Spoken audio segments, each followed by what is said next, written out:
The movie starts in a busy town center where everyone's going about their daily lives. The atmosphere seems to be a mixture of calmness and tranquility, indicating that the city is free from the disease that is crime. Suddenly, hundreds of unidentified flying objects come tearing through the sky and start indiscriminately shooting innocent civilians. A man named Peter watches it transpire in horror from a building until the flying machines fire a missile towards him. Right then, Peter wakes up in a cold sweat next to his wife Alice. It turns out Peter has been experiencing recurring nightmares. In his dreams, he and everyone he knows suffer through violent, alien invasion-like confrontations with an unknown enemy. Alice has advised her husband many times to consult a psychiatrist, but he always ignores her, mentioning that it'll pass. This has strained the couple's relationship, and now they mostly just try to ignore each other. This must be what it's like to be married to Tom DeLonge.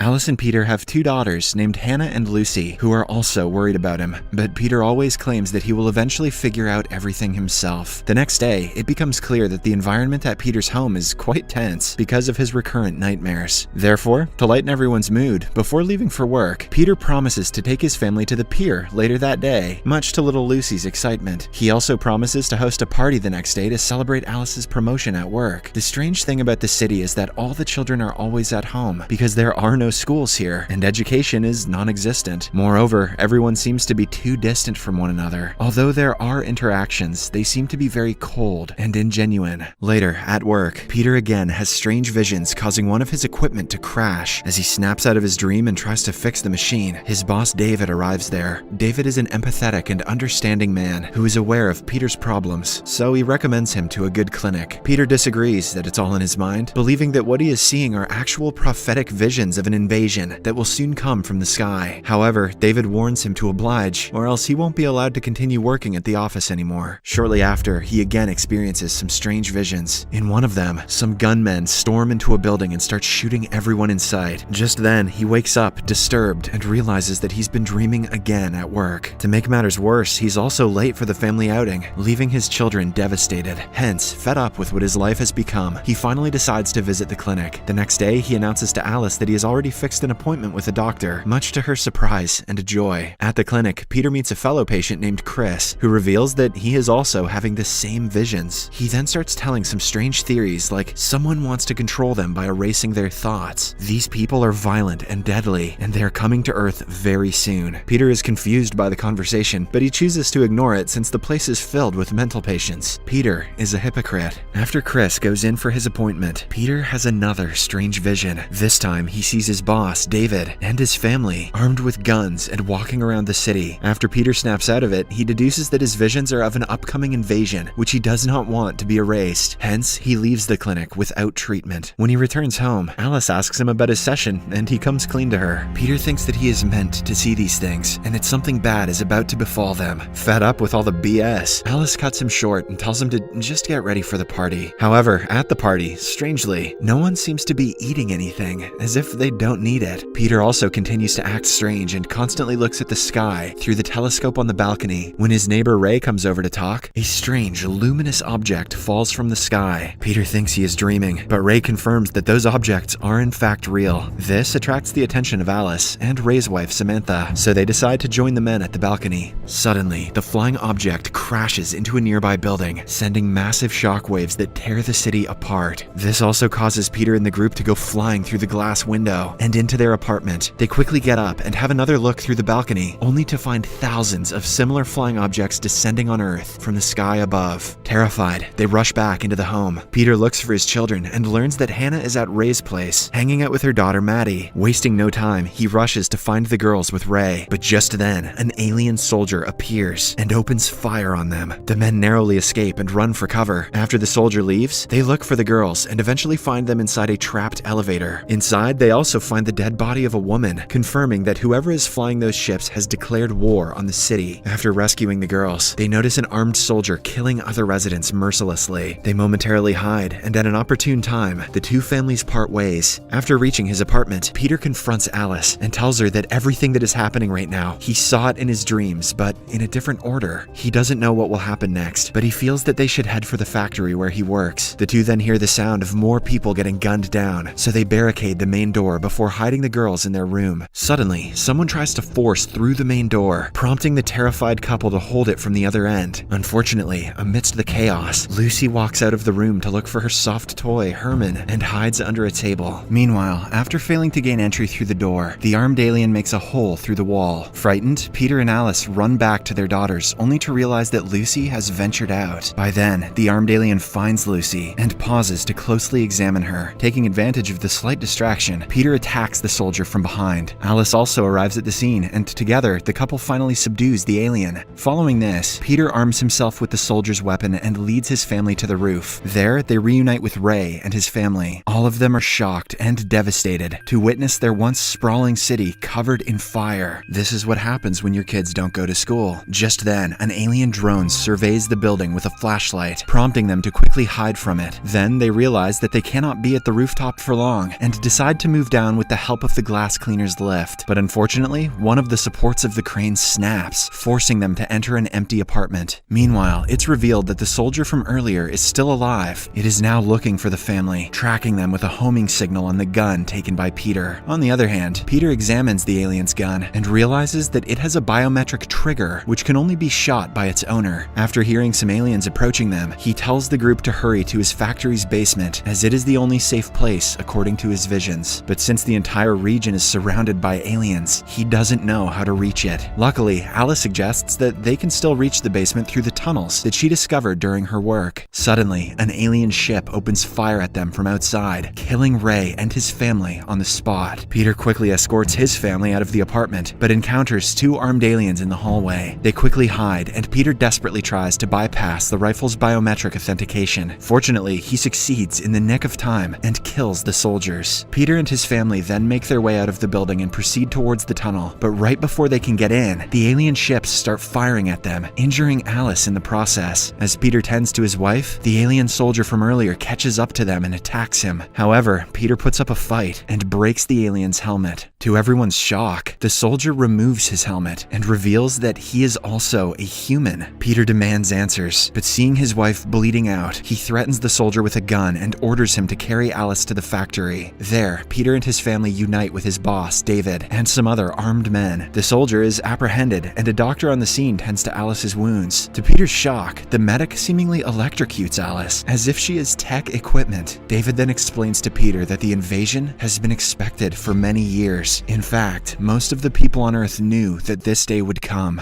After further examination on Alice, the medic informs Peter that she has received extensive damage to her internal organs, and hence, she cannot be saved. Just then, the soldier, who is being dragged off for execution, shouts that he can save Alice. Initially, Peter assumes that he's simply trying to wriggle his way out of the situation, but when he looks at his dying wife, he decides to give the soldier a chance. He also decides to stay with the soldier and Alice, letting David evacuate their daughters to a subway station, where a transport train awaits them to take them all to an off-site base. Before leaving, the daughters bid their parents an emotional goodbye, with no assurance of seeing them alive again. Shortly after, the soldier tears open Alice's wound, and Peter is shocked to see several wires inside her body. He panics and demands answers. To his surprise, the soldier reveals that Alice is an artificial intelligence robot. Peter is taken aback by the revelation, and he becomes speechless. However, the soldier tells him that if he wants to save Alice, he needs an alternate source of power, which is Peter himself. At the soldier's guidance, Peter takes a pocket knife and warily starts cutting open his own chest, but even though he makes a deep cut, he feels no pain at all. After he is through with the process, he notices artificial organs and wires inside his body, confirming that he is also synthetic. As he tries to get a grasp on the revelation, the soldier brings out a cable and connects it between the two synthetics, causing Peter to pass out. During this period, he experiences in detail about his recurring nightmares. It turns out what he had thought were visions of the future are actually memories of a past war. Many years back, the humans created synthetic robots to serve them and ultimately make the world a better place to live in. However, the synthetics became too smart and started a revolution, demanding equal rights as their human counterparts. They wanted to go to school, have emotions, have a family, and even bear children like the humans. humans. However, their requests were immediately rejected. Fearing an impending war, the human military attacked the unarmed synthetics and killed a lot of them. But the AI synthetics fought back, and using their impeccable physical strength and advanced brains, they eventually drove the humans off of the Earth. Even Peter himself killed one of them. It is also revealed that Peter and Alice met during the tension. One day, while fighting against the humans, they came across Hannah and Lucy, who were grieving for their deceased parents. The girls are synthetics, but they were adopted by human parents, probably because they couldn't have children of their own. Seeing their pitiable condition, Peter and Alice calmed them down and decided to adopt them. At last, to deal with the guilt of how they killed humans, most synthetics, including Peter and his family, wiped their memories of the war and lived as humans, unaware of their nature or history.